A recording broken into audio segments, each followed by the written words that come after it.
The Columbia Network takes pleasure in bringing you Suspense.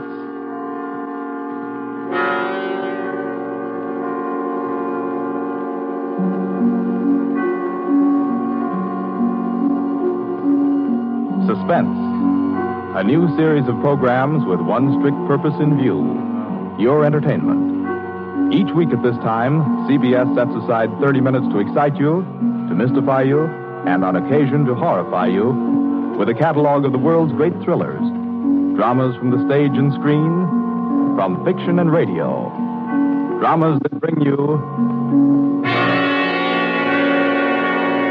suspense.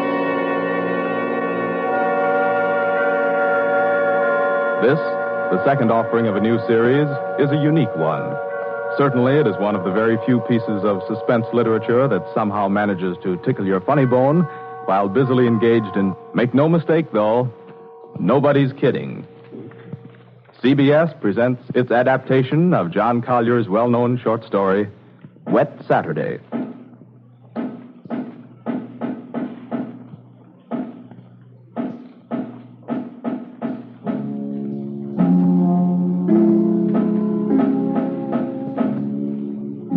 Yes, it's a wet Saturday. Never saw it rain harder. I'm Princey, Frederick Princey, just an ordinary family man. I've a son, a daughter, and a wife. I might be out golfing now if it hadn't been for the rain. I'm Mrs. Princey. I plan to drive over to the nurseries this afternoon for some arbutus. The boarders, you know. But... Oh, the whole lot of them make me sick. Yes, I'm George, son and heir. I had a date to go punting. Couldn't find the blasted punt in this weather, so I'm home, too. I'm Millicent. I was going to play croquet. That's how I happened to have a mallet. Yes, that's the Princey family. We find them at home. Mrs. Princey, Millicent, George sprawled on a couch, Mr. Princey biting on a dry pipe.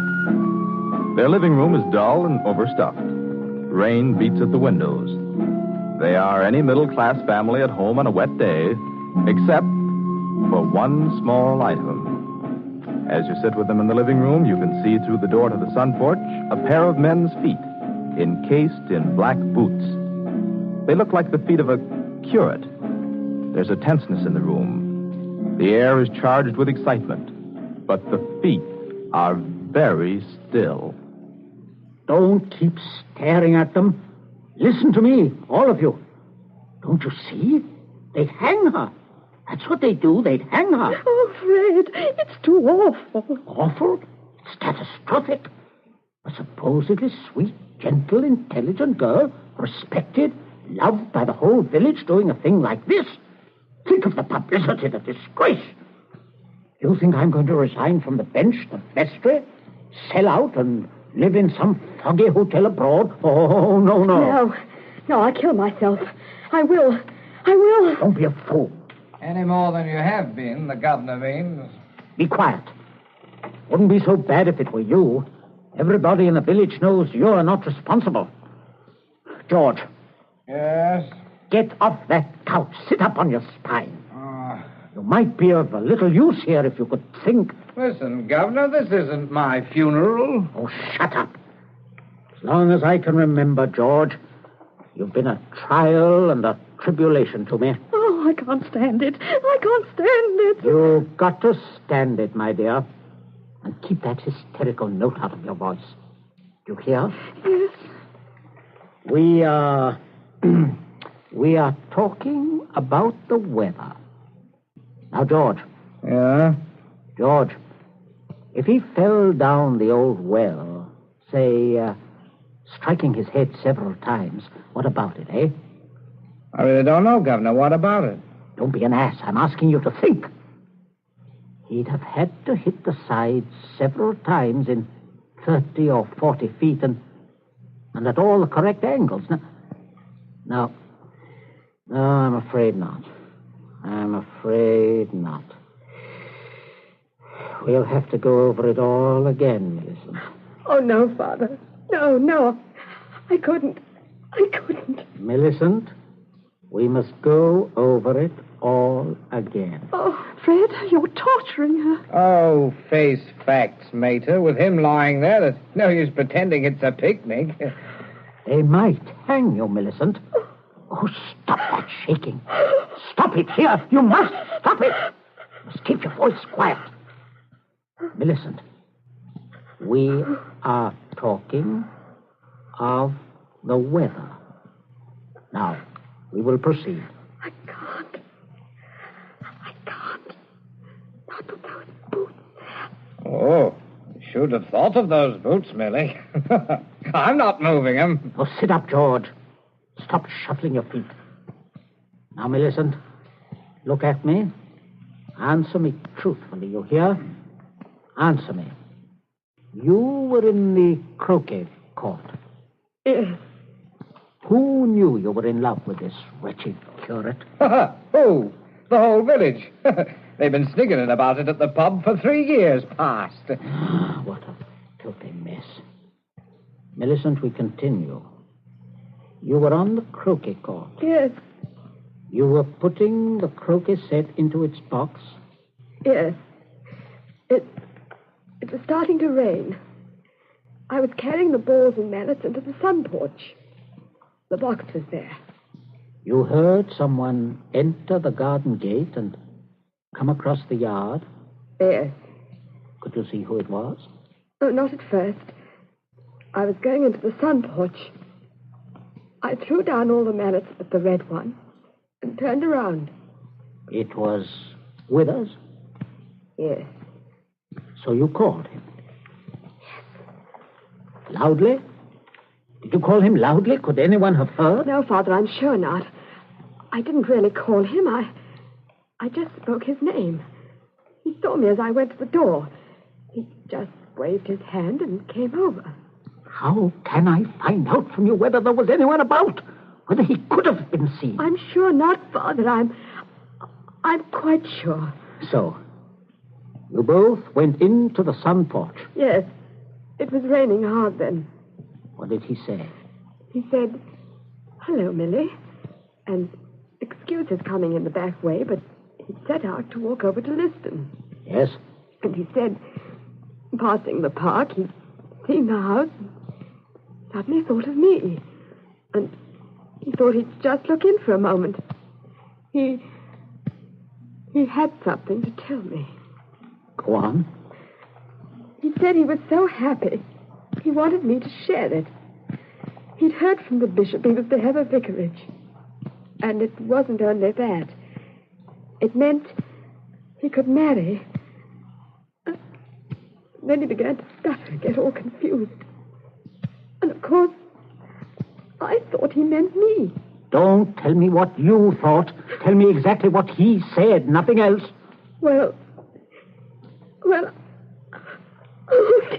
Oh, stop crying. It's a luxury you can no longer afford. Tell me what happened. He said, no. He said it wasn't me. It's Ella Bragdon Davis.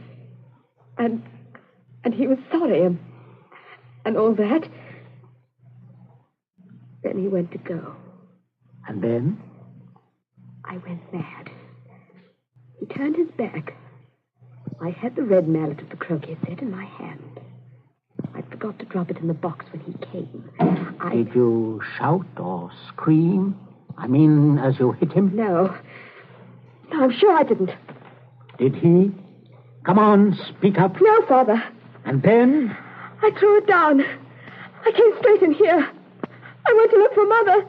That's all. My poor baby. No one. Leave the child alone, Fred. Not such a child, mater. Millie, I had no idea Keep you had... quiet. I'm thinking. You see, George, he probably told people he was going to Liston.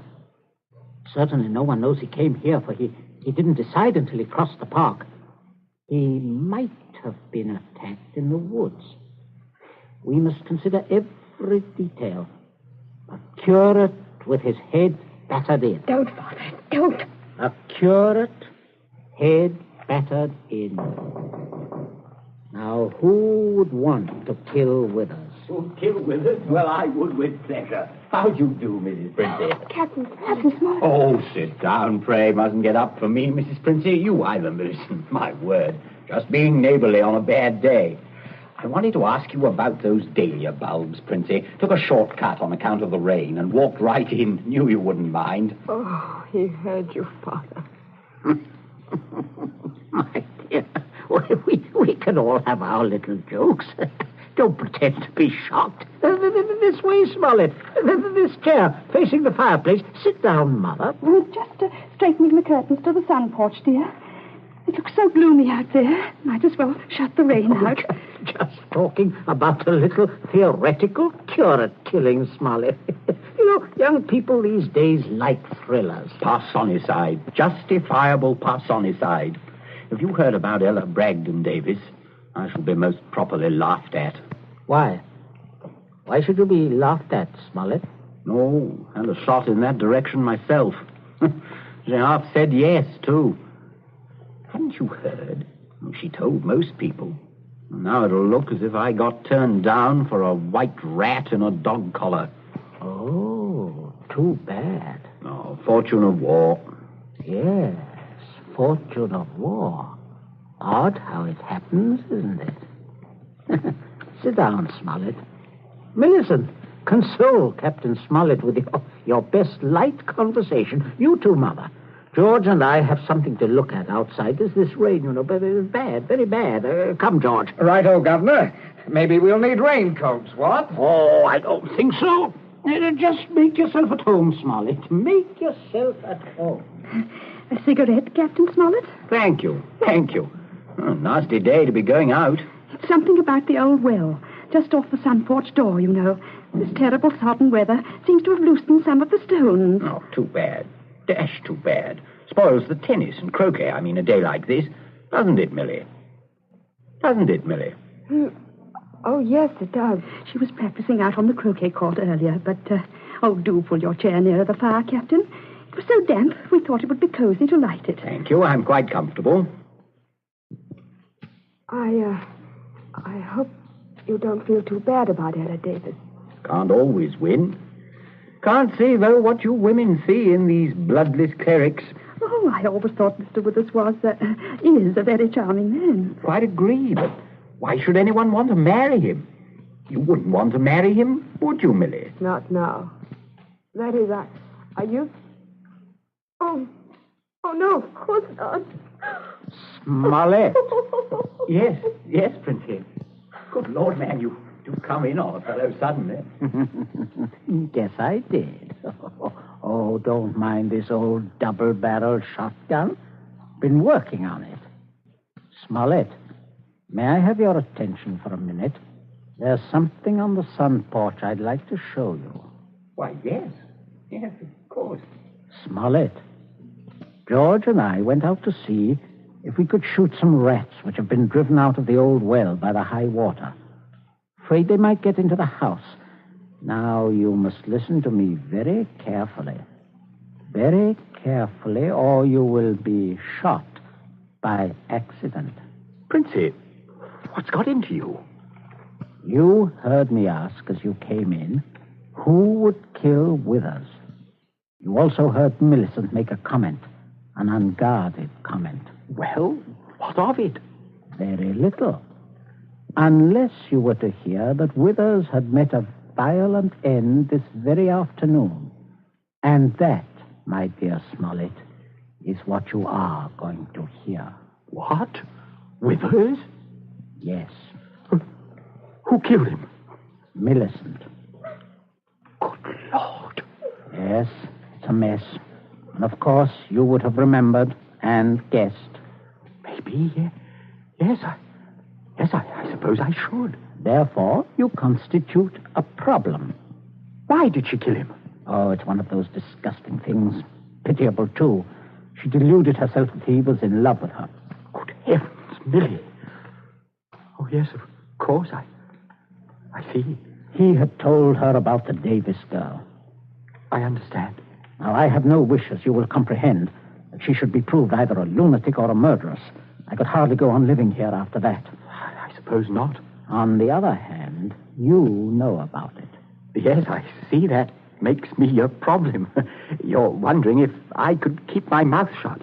If I promised... I am wondering if I could believe you. But if I promised... If things went smoothly, yes. But not if there was any sort of suspicion, any questioning. You would be afraid of being an accessory. Why, I don't know. I do. What are we going to do? I can't see anything else. You'd never be fool enough to do me in. You can't get rid of two corpses. Oh, I regard it as a better risk than the other. It could be an accident. Or you and Withers could both disappear. There are possibilities in that. Listen, you can't. I can, but there may be a way out. There is. Smollett, you gave it to me yourself. I did what? You said you would kill Withers. You have a motive. Oh, look here, I was joking. Of course you saw that. You are always joking. Listen, Smollett, I can't trust you. You must trust me, else I will kill you now in the next minute. I mean that. You can choose between dying and living. Go on. Now, there's the old well just outside the sun porch door. That's where I'm going to put Withers. No one outside knows he has come up here this afternoon. No one will ever look there for him unless you tell them. You must give me evidence that you have murdered Withers. I murdered him? Why do you want that?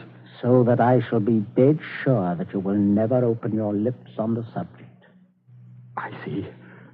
What evidence? George, hit him in the face. Sure. George, don't. Keep out of this.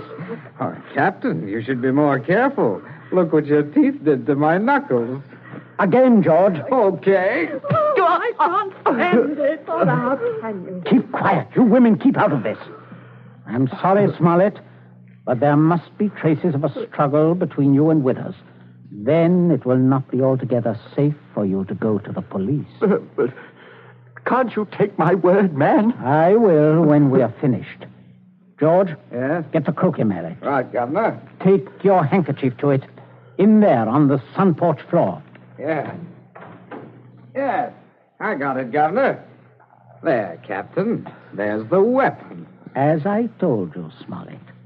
Now, you'll just grasp the end that mashed Withers' head. I shall shoot you if you don't. But good Lord, you can't. All right. There. That's it. Now deposit it out by the side of the house. Out of the rain, of course. No. Wait, George. Yeah? First, you'd better pull a few hairs out of his head and put them under the nails of Withers' right hand. Princey, have you gone mad? Do you know what you're doing? With this gun, yes. Go ahead, George. Sorry to muss your hair up, Captain. Shut up, Smollett. There. That's all we need. Now for Withers, and we'll fix it right up. Be right with you, Governor. Smollett, you may turn around. Withers is just there in the sun porch. Draw back the curtain. Good Lord, Princey. Yes, messy. But we'll get him fixed up. Now, you, Smollett, you've just got to drag him through the door and dump him in the old well. Just beyond the door, Captain. I won't touch him. I won't. All right. Stand aside. Out of range, George. Right. Only one place I want this bullet to go. Father. Oh, Father. Keep quiet. My aim's none too good. Wait a minute. That's better, Smollett. Much better. Go on now. In here. You'll have to take him outside. By the shoulders ought to do it, Captain. Keep quiet, George. Go on, Smollett. Go on. You've seen dead men before. Drag him. Drag him. I'll just hold the gun here to make sure that everything goes all right.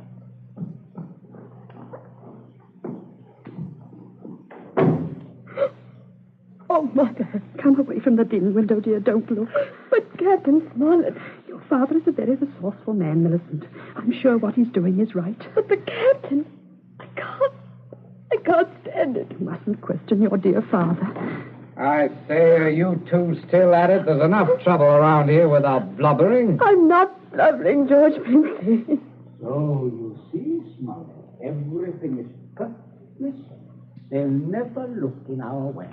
You see how safe it is? I guess it is. Oh, good heavens, man, you're dripping wet. Why didn't you slip your raincoat on? Tea ready, my dear? In just a minute, dear. I'll ring for Bridget. Exactly what you need, Smollett. Cup of tea. Best thing in the world to ward off a cold. Sit down, won't you? Oh, don't mind getting the chair wet. Cigarette? Help yourself. I stick to my pipe, you know. Funny how... Princey, everything's hot, ma'am. Oh, Bridget, yes. Put the tray in front of me here, on the table. Yes, ma'am. That's it. I say, Captain, you've gone and cut your lip. I just knocked it. Oh, how dreadful.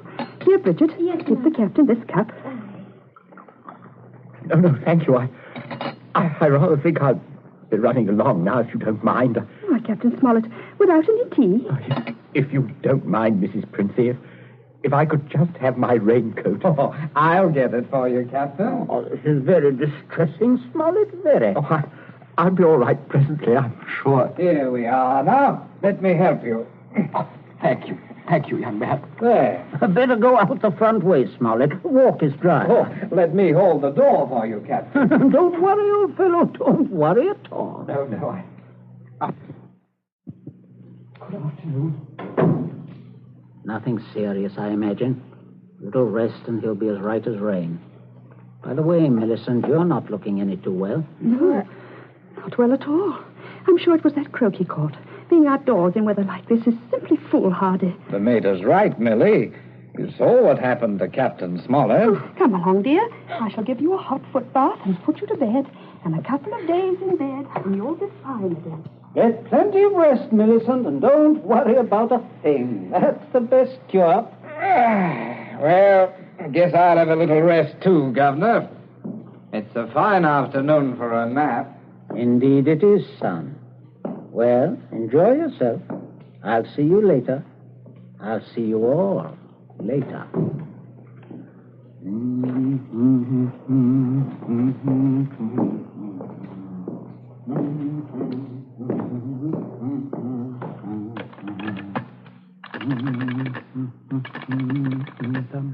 Your number, please.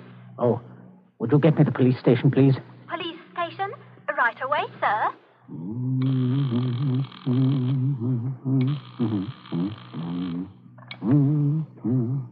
Police headquarters, Sergeant Yancey speaking.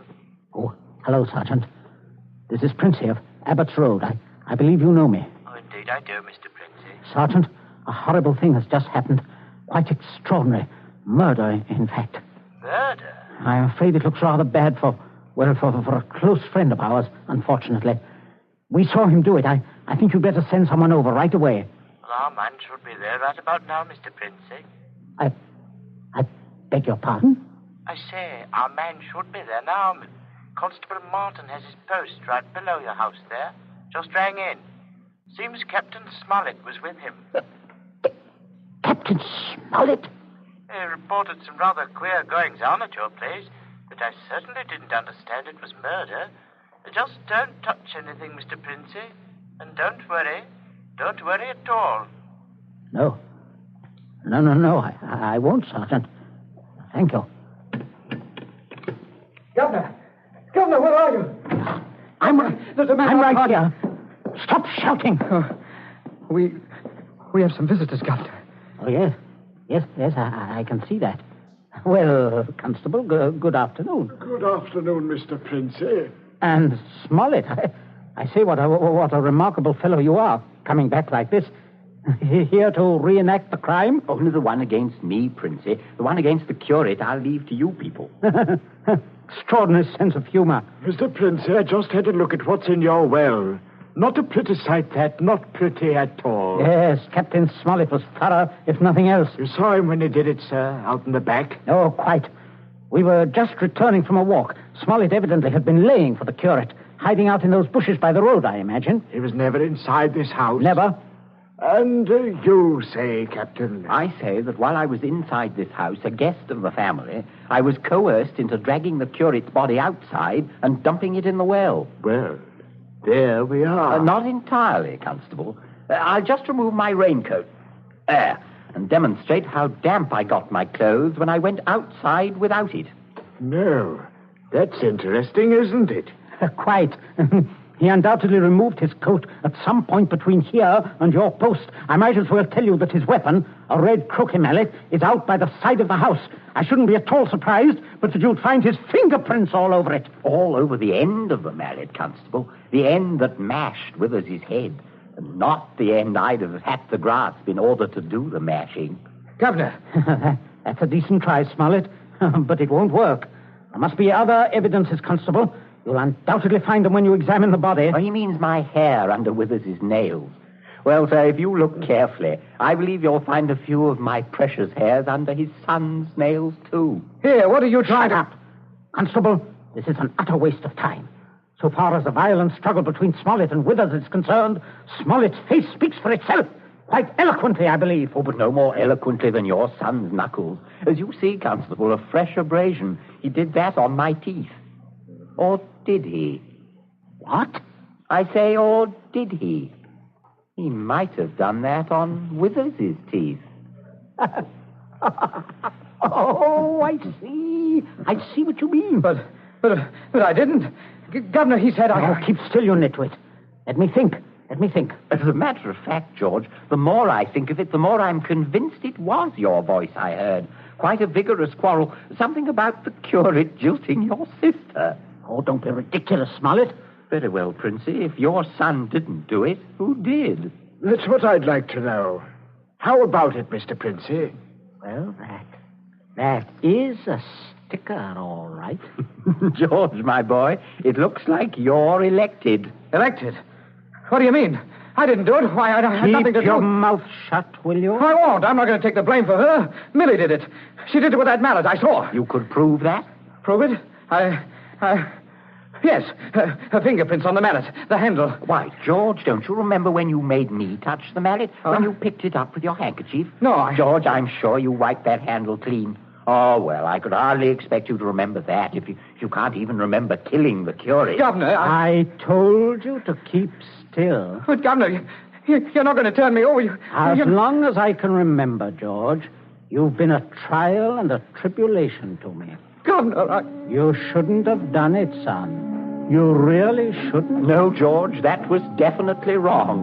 I say, Princey, I think I'll have that cup of tea after all. Nothing like it in weather like this. Wet Saturday, from the short story by John Collier. You have just heard the second in Columbia's new series, a series designed to bring you the best in thrill entertainment. Outstanding dramas from the field of fiction and radio, stage and screen. Dramas of pure suspense.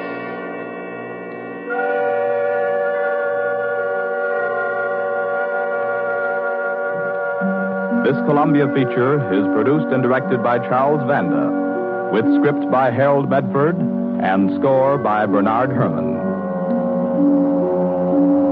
Be with us again next week at this same time when we present Suspense. This is the Columbia Broadcasting System.